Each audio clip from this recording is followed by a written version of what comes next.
whiny sing-song bleating, like kids on a long bus ride. He hated them. He wanted to kill them with a rifle under his robes, eat them, and go home. But he had a goddamned job to do, and he could not make himself quit on that job. It wasn't will or habit. It certainly wasn't out of any notion of the heroic or semper fi or memories of Iwo and Chosen and Below Woods. It was just that his mind wasn't organized in such a way as to consider alternatives. The rifle shifted uncomfortably under his swirl of robes. It was a little lighter than the SR-25, a Russian-designed, Chinese-manufactured thing called a Dragunov SVD, with a skeletal wooden stock and a longish barrel, looking a little like an AK-47 stretched in a medieval torture machine. A battlefield pickup from some long-forgotten firefight that its owner came out of second-place winner. Its strap bit into his shoulder and its rough surfaces gouged him as it slipped this way or that. It was awkward, a heavy piece of crudely machined parts, mostly metal, with knobs, bolts, buttons, ledges, and all sorts of things sticking out of it. It represented the Russian school of ergonomics that was fuck you, end user. A Chinese 4X sight had been clamped on top with a strange rangefinder. It looked like a cartoon of a ski jump slope, as part of the reticle information that only someone from an East Bloc culture could dream up. He hated it.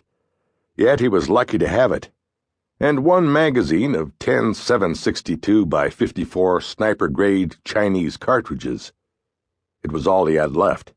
He'd started with a spotter, an ample supply of food and water, and no bullet having blown 6 ounces of flesh off his leg. The trek the long way around to Kalat would only be 3 days in. After the shot, maybe a day of escape and evasion. Then his spotter would put in the call, and a night stalker would helo them out, and they'd be back at FOB Winchester in time for beer and steak.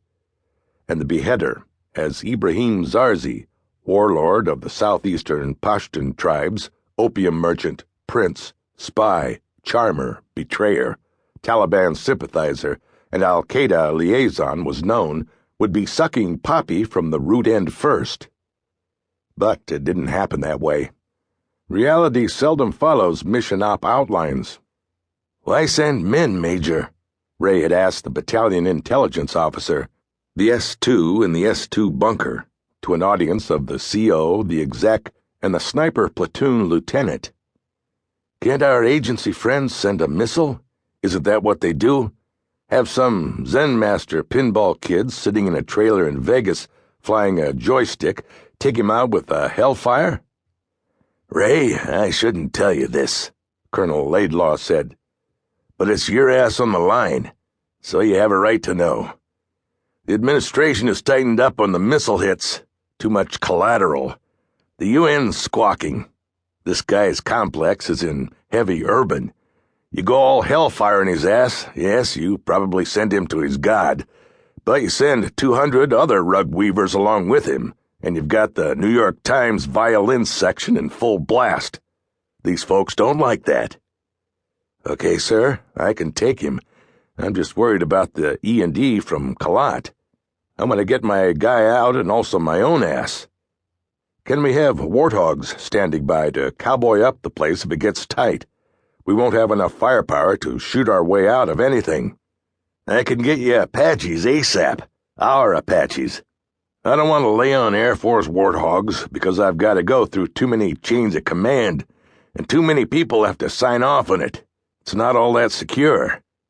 The Marines liked the Air Force guys because they thought the A-10 gun tubs were so well armored, the pilots had the confidence to get down to Marine level before they started blowing shit up and killing people. They thought their own pilots lacked the killer instinct and the armor for nose-in-the-dirt flying. They hung far off, launched hellfires, then went home and slept between clean sheets after martinis in the officers' club.